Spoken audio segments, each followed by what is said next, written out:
Problem ನೋಡೋಣ ಏನಿದೆ. The sum of the third and the seventh term of an AP is 6. Sum of third and seventh term ಅಂತ ಹೇಳಿದ್ರೆ A3 plus A7 is equals to 6 and their product is ಅಂದ್ರೆ A3 into A7 is equals to ಎಷ್ಟು 8.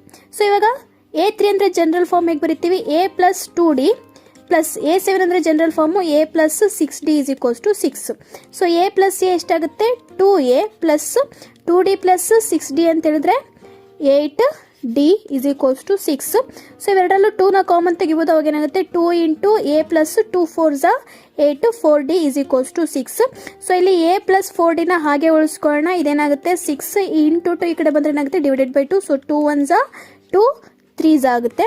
So which is equals to A plus 4D is equals to 3, or we can write it as A is equals to 3 ಈ plus 4D ಕಡೆ ಬಂದ್ರೆ ಏನಾಗುತ್ತೆ minus 4D. Call this as equation number 1.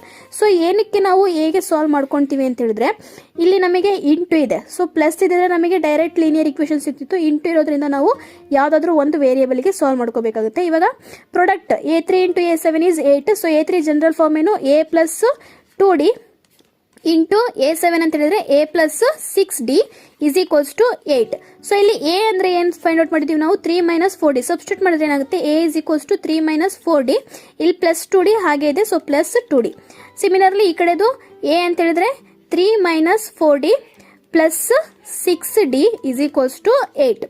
So ಇವಾಗ ಅದನ್ನ simplify ಮಾಡಿದ್ವಿ ಅಂತ ಹೇಳಿದ್ರೆ 3 ಹಾಗೆ ಇರುತ್ತೆ, ಮೈನಸ್ 4D ಪ್ಲಸ್ 2D ಅಂತ ಹೇಳಿದ್ರೆ ಮೈನಸ್ 2D. 4 ಅಲ್ಲಿ 2 ಹೋದ್ರೆ 2, here big number is 4. So minus 2D into 3 ಹಾಗೆ ಇರುತ್ತೆ, minus 4D plus 6D. Again subtraction ಮಾಡ್ತೀವಿ. 6 ಅಲ್ಲಿ 4 ಹೋದ್ರೆ 2D, here big number is 6 ಮುಂದೆ ಸೈನ್ ಏನಿದೆ plus. So 3 plus 2D is equals to 8.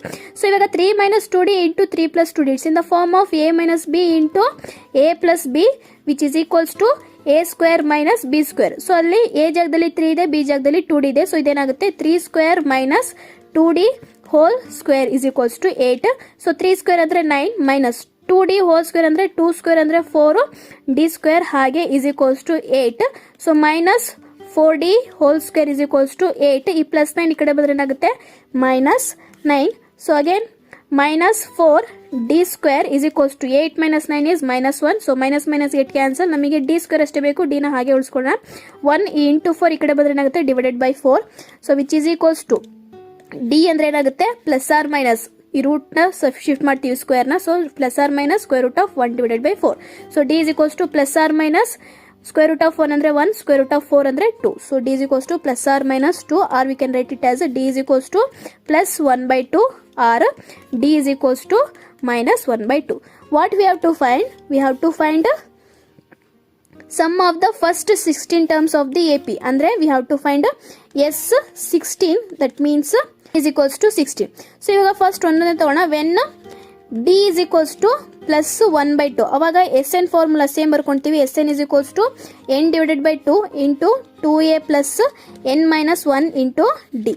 So ಇಲ್ಲಿ SN ಅಂದ್ರೆ ಎಷ್ಟು 16 is equals to 16 divided by 2 into 2 into A ಅಂದ್ರೆ ಎಷ್ಟಿದೆ ನಮಗೆ.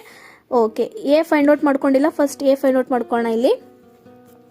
ಸೊ ಇಲ್ಲೇನಾಗುತ್ತೆ ಅಂತ ಹೇಳಿದ್ರೆ first D is equals to 1 by 2 ಇದ್ದಾಗ ಏನಾಗುತ್ತೆ. So D is equals to 1 by 2 ಇದ್ದಾಗ D is equals to plus 1 by 2 ಇದ್ದಾಗ A ವ್ಯಾಲ್ಯೂ ಏನಾಗುತ್ತೆ A is equals to 3 minus 4 into 1 by 2. So which is equals to 2 1 2 2 that is 3 minus 2 is 1. So ಅಂದ್ರೆ A is equals to 2 ಇದ್ದಾಗ ಸಾರಿ A is equals to 1 ಯಾವಾಗ ಅಂತ ಹೇಳಿದ್ರೆ D is equals to 1 by 2 ಇದ್ದಾಗ. ಅದೇ D is equals to minus 1 by 2 ಇತ್ತು ಅಂತ ಹೇಳಿ. ಸೊ D ಮೈನಸ್ 1 ಬೈ 2 ಇದ್ದಾಗ A ವ್ಯಾಲ್ಯೂ ಏನಾಗುತ್ತೆ ಅಂದ್ರೆ A is equals to 3 minus 4 into D ಅಂತ ಹೇಳಿದ್ರೆ 1 minus 1 by 2. So which is equals to 2 1 2 2 so ಇಲ್ಲಿ 3 minus into minus plus 2 1 2. So 3 plus 2 is 5. So D positive ಇದ್ರೆ 1, D negative ಇದ್ದಾಗ A value ಎಷ್ಟಿದೆ ನಮಗೆ 5 ಇದೆ. ಸೊ ಇವಾಗ D is equals to 1 by 2 ತಗೊಂಡಿದ್ದೀವಿ. ಸೊ 2 ಇಂಟು A ಎಷ್ಟಾಗುತ್ತೆ ನಮಗೆ 1 ಪ್ಲಸ್ n ಅಂತ ಹೇಳಿದ್ರೆ 16 minus 1 into D is 1 by 2. So which is equals to 2 by 6 16 by 2 ಅಂದ್ರೆ 2 1 2 8 8 into 2 into 1 is 2 plus 16 minus 1 ಅಂತ ಹೇಳಿದ್ರೆ 15 ಡಿವೈಡೆಡ್ ಬೈ 2. 15 ಇಂಟು 1/2 ಅಂದರೆ 15 divided by 2. So which is equals to 8. ಏನಿಲ್ಲ ಅಂದ್ರೆ ಏನಿರುತ್ತೆ 1 ಇರುತ್ತೆ. So 2 1s are 2. Next cross multiply ಮಾಡಿದ್ರೆ 2 2s are 4 plus 15. So which is equals to 8 into 15 plus 4 ಅಂತ ಹೇಳಿದ್ರೆ ಎಷ್ಟಾಗುತ್ತೆ 19 ಡಿವೈಡೆಡ್ ಬೈ 2. ಸೊ ಇವಾಗ ಮಲ್ಟಿಪ್ಲೈ ಮಾಡಿದ್ರೆ 2 1s are 2 4s are. So ಇವಾಗ 19 4s are ಎಷ್ಟಾಗುತ್ತೆ ನಮಗೆ 76. So S 16 is 76 when D is equals to 1/2. ಅದೇ ರೀತಿ ಇವಾಗ D is equals to -1/2 negative ಇದ್ದಾಗ ಏನಾಗುತ್ತೆ ಡಿ ಇಸ್ ಈಕ್ವಲ್ಸ್ ಟು -1/2 ಇದ್ದಾಗ ಎಸ್ ಎನ್ ಏನಾಗುತ್ತೆ. So S 16 is equals to 16 divided by 2 into 2 into so D negative ಇದ್ದಾಗ A value ಏನಾಗುತ್ತೆ ನಮಗೆ 5 ಆಗುತ್ತೆ. ಸೊ 2 ಇಂಟು 5 ಪ್ಲಸ್ n-1 ಅಂತ ಹೇಳಿದ್ರೆ 16 - 1 into D is -1/2. Okay, so which is equals to 2 1s are 2 8s are. So that is 8. Next 2 5s are 10 plus again 16 - 1 ಅಂತ ಹೇಳಿದ್ರೆ 15 into -1/2.